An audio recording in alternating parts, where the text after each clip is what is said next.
Bom, o senador Marcos Duval, do Podemos do Espírito Santo, protocolou hoje pedido de CPI para investigar os sistemas de realização de pesquisas eleitorais de intenção de voto pelas principais empresas e institutos do país.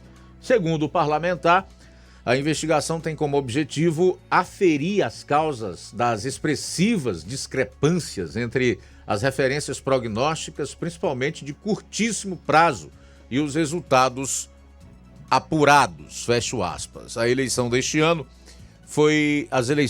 ano foram marcadas por vários erros dos institutos de pesquisa. Novamente, abro aspas, não haverá nenhuma dificuldade em obter os apoios necessários. Por outro lado, além da CPI, o presidente da Câmara, Arthur Lira, disse que não é necessário CPI, mas regular os institutos de pesquisa ou empresas que fazem pesquisas eleitorais. Ele disse que as pesquisas de intenção de voto não refletiram os resultados das urnas e tentaram induzir o eleitor.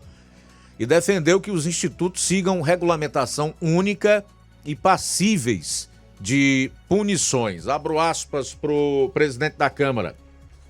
Realmente atrapalha muito, tanto a publicação de, eu vou chamar por enquanto de erro, para não adjetivar de outra maneira, mas a veiculação por alguns meios de comunicação de maneira muito assertiva e tentando induzir o eleitor a posicionamentos que não refletiram a vontade das urnas. Fecho aspas para Lira em entrevista concedida à Rádio Bandeirantes. O presidente da Câmara afirmou que é preciso tomar providências e considerou a possibilidade de punição de institutos de pesquisa e de instalação de uma comissão parlamentar de inquéritos. Novamente, em aspas, nós temos que tomar as providências. Eu tenho sido procurado por parlamentares para a instalação de CPI.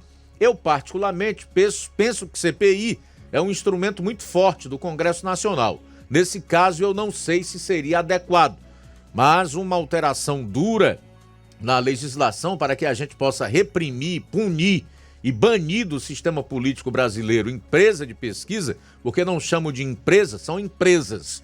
São pessoas jurídicas que ganham dinheiro fazendo pesquisas, fecho aspas. Segundo ele, é preciso ter uma regulamentação e uma metodologia única. Novamente, abro aspas, você pode variar o número de pessoas, o tipo de questionário, mas não pode variar na base de cálculo estatístico.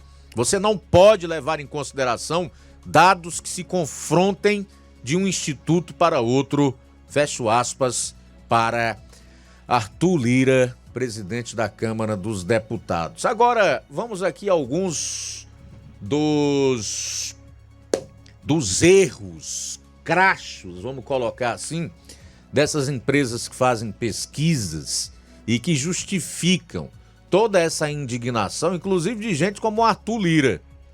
Eu até separei algumas delas aqui, todas divulgadas entre sexta e sábado, ou seja, antevéspera e véspera da eleição no primeiro turno.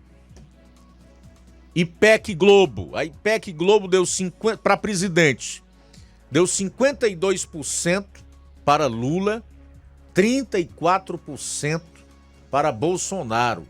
Aí uma diferença de 18 pontos percentuais. 18 pontos percentuais. Já o Datafolha,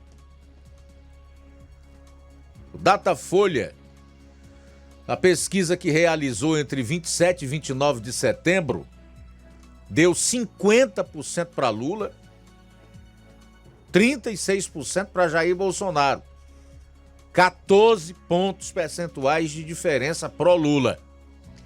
A Quest Genial, 51 para Lula, 36 para Bolsonaro, 15%.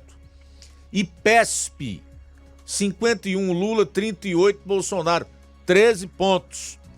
FSB BTG Pactual, 48 Lula, 37 Bolsonaro, 11 pontos. Poder Data, Poder 360, 48 Lula, 38 Bolsonaro, 10 pontos de diferença. MDA-CNT, 48 Lula, 39 Bolsonaro, 9 pontos de diferença. A diferença, quando as urnas foram abertas, foi de pouco mais de 5%. 5%. Então, qual é a explicação para tamanha discrepância entre os números divulgados por essas empresas, especialmente pelo IPEC e pelo Datafolha, com 18 e 14 pontos de diferença pró-Lula, com uma vitória do petista no primeiro turno da eleição, se não má fé? Se não tentar induzir o eleitor a votar em Lula, ou então mudar o voto do eleitor.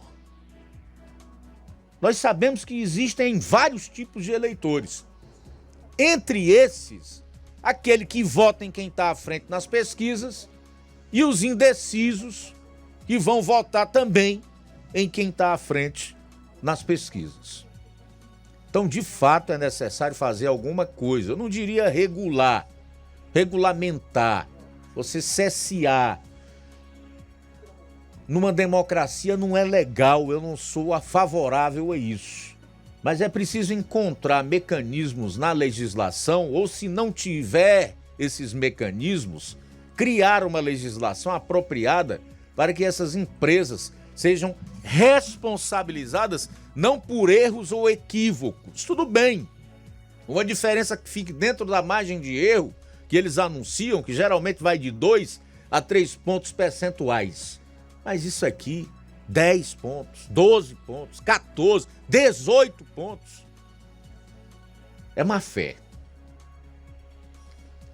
Isso é fraude. Ataque à democracia. Nós não podemos conceber. Estou avaliando aqui a má fé desses institutos só em relação à eleição para presidente. Mas quando você pega a eleição para governadores, para o Senado em alguns estados, você vai ver que existem absurdos ainda maiores. Então, realmente é necessário fazer algo para que essas empresas não continuem atrapalhando as eleições e maculando a festa da democracia.